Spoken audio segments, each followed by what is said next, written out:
What is going on, guys? I'm Steve. Welcome back to the channel. Welcome back to another video. If it's your first time stopping by the channel, hit that subscribe button. Trust me, you won't regret it.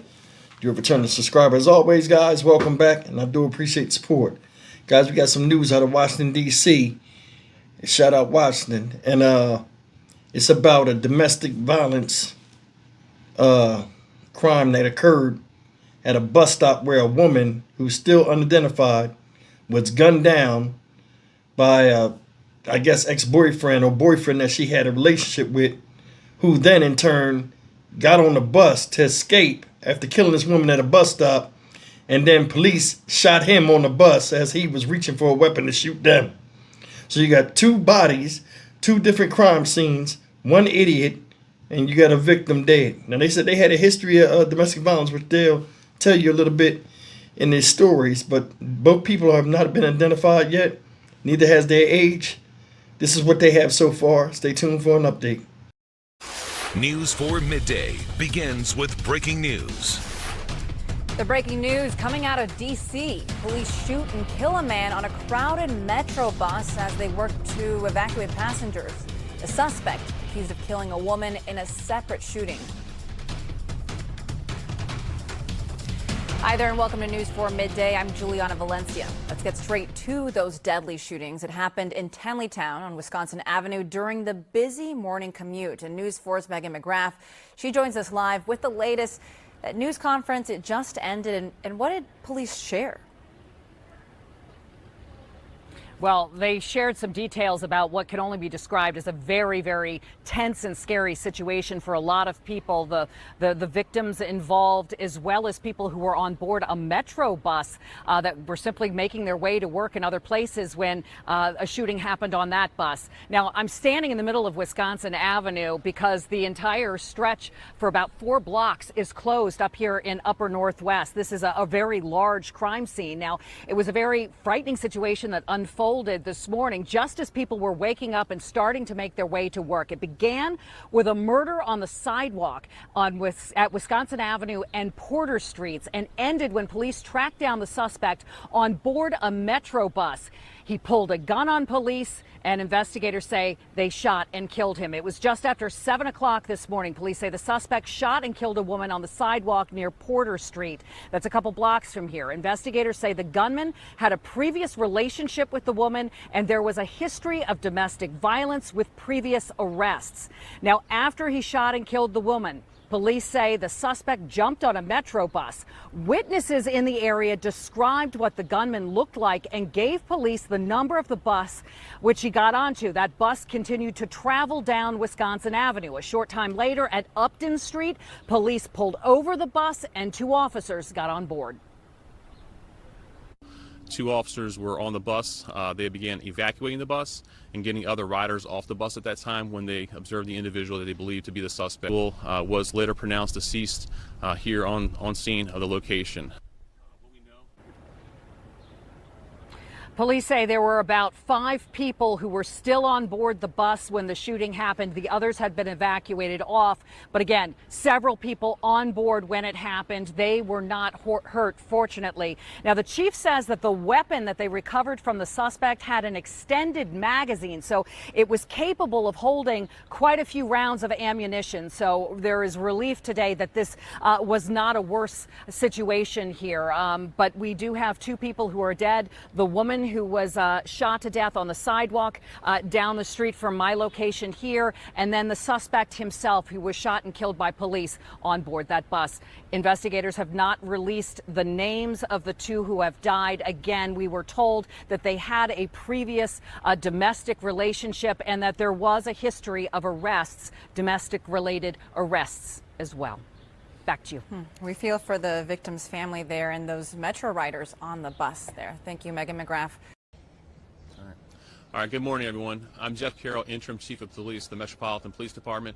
I'm here this morning to give you a briefing on the tragic incident that occurred this morning at approximately 7:10. The incident started at the area of Wisconsin and Porter Street Northwest. Approximately 7:10, MPD officers from the 2nd District received a call for a shooting that occurred at that location. When they arrived on the scene, they located an adult female that had been shot on the sidewalk area.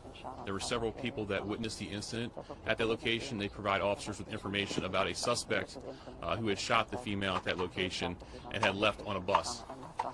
MPD officers began canvassing for the bus. They located the bus, which is located here behind us in the area of Wisconsin and Upton Street Northwest.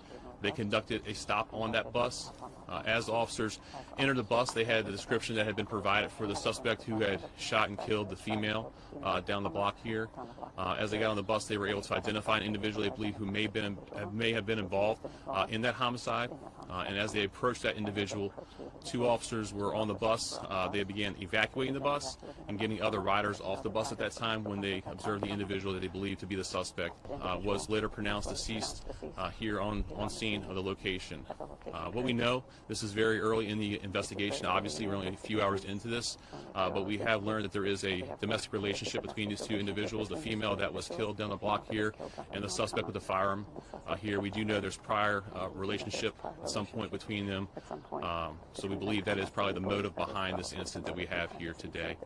There was a firearm, of course, recovered on the bus that the suspect did have in his hand. We will be releasing a picture of that firearm as we normally do through our protocols. This is a very tragic situation. This year we've had multiple high-profile domestic violence incidents. Here in the 2nd District, this is the 2nd domestic homicide that we've had this year involving individuals. Our hearts go out to the families and friends of all the individuals that are involved in this situation. It's a very tragic situation here. And with that, I'll open it up to questions. Chief, can you give us a timeline again? So the shooting happened, and then the bus stopped here. What's the time difference? Sure. So from our initial 911 call to the time of the shooting when the officers located him, it's about 5 to 7 minutes. So very short in time. Chief, he boarded the bus in the other location, and then the bus came here? Yes, so he shot and killed a female at Wisconsin Porter, which is about 4 blocks down the street, down Wisconsin Avenue here. Individuals advised officers that he got on the bus. Officers saw the bus, they initiated a traffic stop, they stopped the bus, and then of course the shooting occurred at this location with the individual who had killed the female. Can you talk about what happened on the bus? As the bus was being pulled over, were there lots of people on the bus? What did your officers do? And all the officers entered the bus. There were no officers inside the bus just riding it at the time? No. So when the officers stopped the bus, what happened was they stopped the bus, they entered the bus, and they began looking for individuals that may meet the description that had been provided of the homicide suspect. They also began evacuating people off the bus. So there were numerous people on the bus when the bus was initially stopped. When the shooting happened, there was approximately maybe 5 people, and again, this is approximate, people that remain on the bus. The majority of the people had already been evacuated from the bus prior to the shooting. The officers, as they were taking people off for safety and also looking at them to see if they potentially could meet the description of the suspect that we had been provided. Did a witness see the gunman go into the bus? What tip police officer wanted to make sure to actually stop the bus and search it? We had several witnesses to the actual homicide that occurred down the block that provided information of a description, what the individual who did the shooting was wearing, as well as a bus number. And Chief, so what do we know about this suspect? Is this a person known to you with priors? Yeah, so we are very early in the investigation. We do know this individual, he has been in multiple arrests that have occurred here in the city, and we do know there is a prior domestic relationship between the victim that was killed down the block here and the suspect. A prior domestic violence charge? That's correct. There's prior relationships between them where there were arrests for domestic-related incidents. Chief Carroll, can you also just talk to us about what a close call this is? I mean, sometimes someone reaches and they don't actually have a firearm. This person had the firearm, produced it. You had people on the bus. You had officers in close range. I mean, this could have been a very tragic situation overall. It's terrible that anyone lost their life, but with having so many people on the bus here, the officers were very tactical in the way they approached the bus, about evacuating the bus and how they approached the individual. When officers put their lives on the line every single day, and every call for service, you never know what could happen with that. So in this case, the officers were able to respond just in time. The firearm that the individual did have an extended magazine, so there was the potential for lots of ammunition to be in that gun. But again, very tragic. Chief, just a couple of weeks ago, Metro Bus employees held a rally talking about how they didn't feel safe going on the bus. Something like this happened this morning. Is there anything that ED is doing to improve the safety on buses? Sure. So our partners from Metro Transit are here if they want to speak specifically about that. I know they have several initiatives they've been doing with bus safety, including riding on the bus. So I don't know, Chief McKinney, if you want to speak about that. Good morning, everyone. I'm Maurice McKinney, Deputy Chief of Metro Transit Police. And always, this is an active investigation through MPD, and we'll assist them. But as far as our bus initiatives, we do have a lot of officers that we have added to our buses.